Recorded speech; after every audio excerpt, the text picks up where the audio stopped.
Hello and welcome back battle through the heavens volume 2 के और एक नए एपिसोड में आप सभी का स्वागत है। तो चलिए शुरू करते हैं।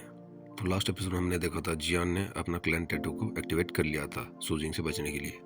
वेल एग्जैक्टली ऐसा नहीं होता। गोल्डन ड्रैगन किंग बोलते हैं कि तुम अपना क्लैन टैटू एक्टिवेट करो, तुम्हें इससे कोई फायदा हो सकता है। जियान अपना क्लैन टैटू एक्टिवेट कर देता है। उसके बाद जो सूजिंग रहते हैं उसको पहचान जाती है। बोलती है क्या तुम जियो कबीले से हो? यहाँ पे जैन बहुत ज़्यादा सरप्राइज फील करता है क्योंकि वो कुछ ही समय पहले तो दूरी कंटेनर में आया है। उसके बाद इसको कैसे पता चल गया कि ये एक जियो फैमिली का मेम्बर है। वो थोड़ा सरप्राइजिंगली सोचता है कि क्या मतलब हो सकता है इस लड़की की बातों में से। और वो जब दूरी कंटेनर में आया उसके बाद से वो अपना क्लैन टैटू कभी एक्टिवेट नहीं किया था। जब वो अभी एक्टिवेट कर रहा है उसको कुछ स्ट्रेंज सा फील हो रहा है। मतलब कुछ ऐसा फीलिंग हो रहा है कि जैसे उसका जियो कबीला इस दूरी कंटेनर में है नहीं, शायद यहाँ से कहीं गायब हो गया या फिर कहीं सेकल्सन में चले गए। यानी हो सकता है कि ये खुद को छुपा के रखते हैं। लेकिन अभी देखा जाए तो डिक्की करने में जो पहले जियो कबीले की ब्लड लाइन खराब हो गई थी, अभी वो पूरी तरह से ठीक हो चुकी है। और इस तरह से देखा जाए तो जियो कबीले का जो टैटू है इधर उसको महसूस होना चाहिए कि जियो कबीले यहाँ पे है करके। और इसके अलावा जब उसने कंप्लीट फ्लेम मंत्र को ऑब्टेन किया था तो उसी एंसेंट गॉड से, जो फ्लेम मंत्र उसे मास्टर के द्वारा बनाया गया था, उन्होंने इसको साफ साफ कहा था कि तुम कभी भी अपना क्लैन टैटू को एक्टिवेट मत करना जब तक तुम एक डूजियन में एडवांस नहीं हो जाते। जियान भी तोसी एंसेंट गॉड की बातों में कोई भी डाउट नहीं रखता था क्योंकि उसे पता था कि उसका मास्टर अगर उसको मना करें किसी चीज़ के लिए तो शायद कोई अननोन सीक्रेट होगी जो कि उसको अभी नहीं जानना चाहिए। और अभी जियान के हाथों में ताओसे एंसेंट गॉड की जो रिंग रहती है उसमें ताओसे एंसेंट गॉड का थोड़ा सा स्पिरिचुअल पावर बचा रहता है, लेकिन वो इतना ज़्यादा नहीं होता कि वो बाहर निकल के उसका मदद कर सकें जियो कबीले को ढूंढने में। जियान सामने वाले लड़की को देख के पूछता है कि आपका मतलब क्या है, क्या आप मुझे जानते हैं? सूजिंग जियान की तरफ देख के बोलते कि ऐसी बात नहीं है, मैं किसी चीज़ को कंफर्म करना चाहती थी, वो कंफर्म हो गई। मैं अभी ये कहने के बाद जियान के टैटू को और भी ध्यान से देख रही थी।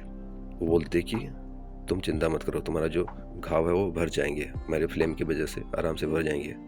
और वो जियान की इंजरीज को देखने लगती है। जियान और भी ज़्यादा हैरान हो जाता है, सोचता है कि यार ये लड़की क्या है यार, मैं समझ नहीं पा रही हूँ। अभी तो कुछ देर पहले मुझे मारने के लिए, वो ये नहीं हार ने लेने के लिए मुझे मारने में तुली पड़ी थी, अभी पूरी तरह से उसका कैरेक्टर बदल गया।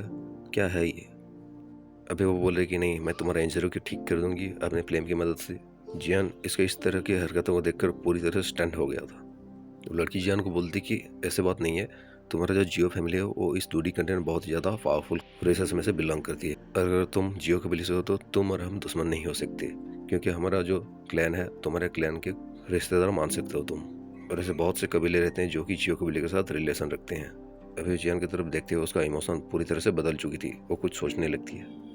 वो जियान को ठीक तरह से समझते हुए बोलती कि देखो, जो पावरफुल क्लैन रहते हैं वो अपना सबऑर्डिनेट क्लैन को रखते हैं उसके साथ, ताकि उनका जो पावर है और भी ज़्यादा बढ़ सके। और ऐसे कुछ सीक्रेट चीज़ें रहती हैं जो कि डायरेक्टली वो खुद नहीं कर सकते, इसलिए वो अपना सबऑर्डिनेट क्लैन को रखते हैं और उनके द्वारा वो सीक्रेट चीज़ें करवा लेते हैं। और मुझे तुम उन्हीं सबऑर्डिनेट क्लैन में से मान सकते हो। तभी गोल्डन ड्रैगन किंग बोलते हैं जियान को, अगर दूसरे शब्दों में हम कहें तो ये तुम्हारा गार्डियन फैमिली है, यानी तुम्हारे जियो कबीले को ये लोग गार्ड करते हैं। तभी जियान मास्टर से पूछता है कि मास्टर ऐसी बात है तो मैं क्यों अपना कबीले वालों को यहाँ पे फील नहीं कर पा रही हूँ, मेरे टैटू से भी कोई ऐसे जवाब नहीं आ रही है। तभी गोल्डन ड्रैगन किंग बोलते हैं कि ये इसलिए क्योंकि जियो कबीले बहुत ज़्यादा पावरफुल और बहुत ही ज़्यादा क्रिटिकल है, और पास्ट टाइम में उन्होंने बहुत ज़्यादा दुश्मन बना लिए हैं जिसकी वजह से उनको कहीं और जाके रहना पड़ रहा है अभी के लिए। गोल्डन ड्रैगन खांसते हुए बोल देंगे अच्छा अच्छा ठीक है, ये सब जानने की तुम्हें अभी ज़रूरत नहीं है, जब समय आ गया मैं तुम्हें पूरी तरह से बता दूंगा। और तुम ज़्यादा सोचो मत, जियो कबीले तुम्हारी सोच ये बहुत ही ज़्यादा पावरफुल है, इतना ज़्यादा पावरफुल है कि वो कभी मरेंगे नहीं। गोल्डन ड्रैगन सोच रहे थे कि उनके मुंह से अभी थोड़ा सा निकल गया कुछ जियो फैमिली के बारे में। अब इसको जियान का इतना ज़्यादा स्ट्रेंथ नहीं है वो इसके बारे में जान सके। वो बोलते हैं कि जियान जब तक तुम्हारा स्ट्रेंथ एक लेवल तक पहुंच जाएगा उसके बाद मैं नेचुरल तुम्हें सब कुछ बता दूंगा, तुम्हें पूछने की जरूरत नहीं पड़ेगी।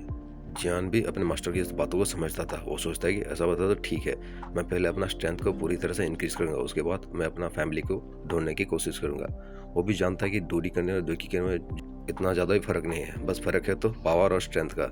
इस दूरी करने में बिना पावर और बिना स्ट्रेंथ के वो अपना फैमिली और वाइफ्स को ढूंढने के लिए जाएगा तो वो वहीं पे खो जाएगा। इसके लिए उसको बहुत ही ज़्यादा मेहनत करना पड़ेगा पहले, और उसका बैकिंग को बढ़ाना पड़ेगा। यानी अपना बैकग्राउंड को इतना ज़्यादा स्ट्रॉन्ग करना पड़ेगा कि सामने वाला बंदे अगर कोई आ रहे हैं इसको अटैक करने के लिए उनको संभाल पाए। और तभी शायद जियान जियो फैमिली का सीक्रेट को रिवील कर सकता है। सुजिंग ध्यान से जियान की तरफ देख रहा था। वो उसका फायर स्पिरिट को भी देखता है, सोचने लगता है कि भूल जाओ, सब कुछ भूल जाओ, जो हो गया हो गया, अभी मैं इस आदमी के साथ अभी और भी ज़्यादा दुश्मनी नहीं कर सकती। जैसे कि मेरे कबीले वालों ने बोला है, इस पैटर्न के साथ कोई बंदे को अगर वो देखता है तो उसको किसी भी हालत में उसके क्लान के अंदर लेके आना है, क्योंकि उसके क्लान के अंदर बहुत ही ज़्यादा इंपॉर्टेंट चीज़ें हैं जो कि इस आदमी को देने के लिए रखे हुए हैं। वो अपनी लिप्स को ज़ोर से बाइट करती है, सोचती है कि ये सब अभी छोड़ना होगा। अभी जियान भी सुजिंग की तरफ ध्यान से दिख रहा था। वो देखता है कि सुजिंग के अभी हाथों में एक क्लैन पैटर्न बनने लगा है जो कि जियो कबीले का पैटर्न है। धीरे-धीरे जब वो सुजिंग जियान के पास आते जा रही थी, उसका क्लैन पैटर्न और भी ज़्यादा ब्राइट और भी ज़्यादा कंप्लीट होते जा रही थी। जियान इसको देख के और भी ज़्यादा हैरान होता है, पूछता है कि ये कैसे संभव हो सकता है? तुम्हारे पास ये पैटर्न कैसे हो सकता है?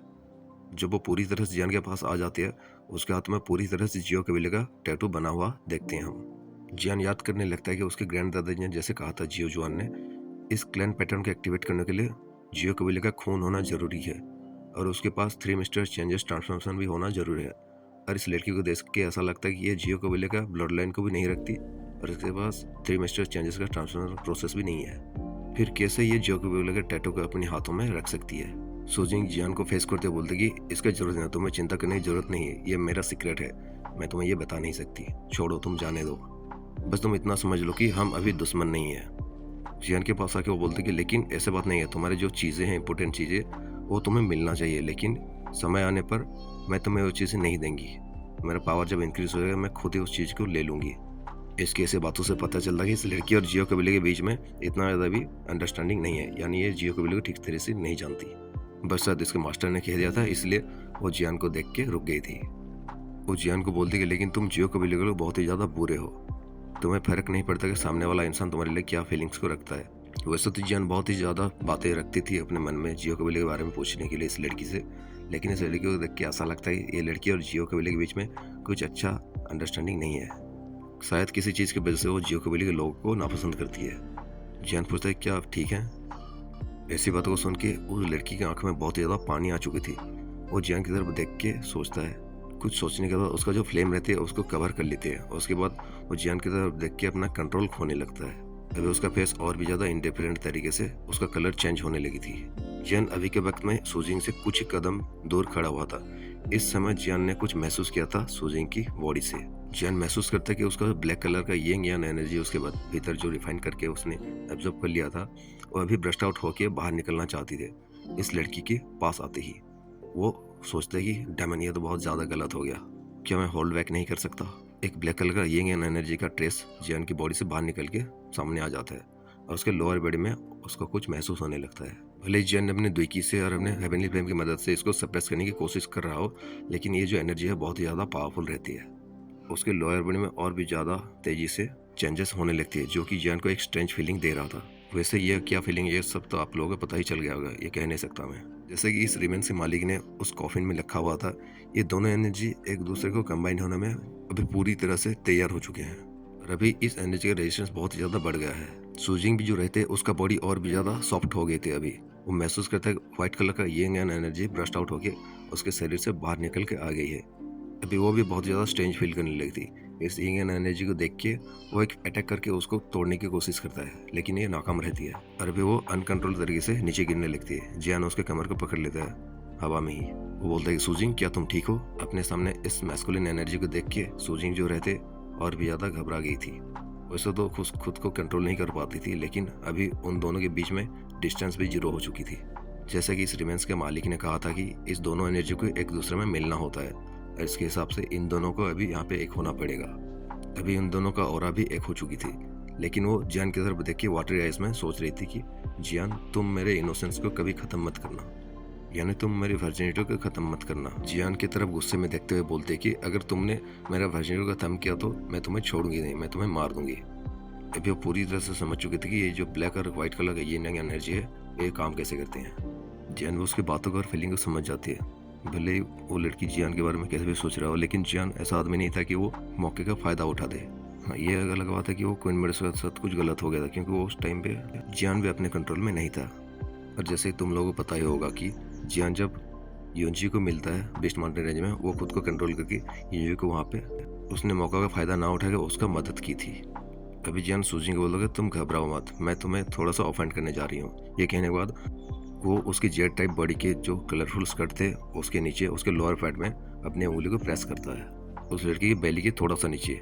इसे तुम ऐसा मत समझ लेना ये कोई टेक्निक है जिसकी वजह से कि ये इस फीलिंग को बाहर निकाल सके या फिर ये इस एविल एनर्जी को थोड़ा सा कंट्रोल कर सके। किस टेक्निक से इसका जो एनर्जी को है वो बाहर निकलने वाला है और उसको कंट्रोल करने वाला ये तो हमें पता नहीं है। शायद ये इस तरह की होगा कि जब वेस्ट मनोरंजन में यूनियन के साथ उसने किया था। कहीं ऐसा ना कि इसको कंट्रोल करते थे ये दोनों यहाँ पे एक्सप्लोड हो जाए। एक्सप्लोड होने के बाद अभी यहाँ पे ये दोनों भी आउट ऑफ कंट्रोल जा सकते हैं। अभी के लिए इतना ही। तो चलिए मिलते हैं और एक एपिसोड में, तब तक बने रहिए and see you again. What am I supposed to do?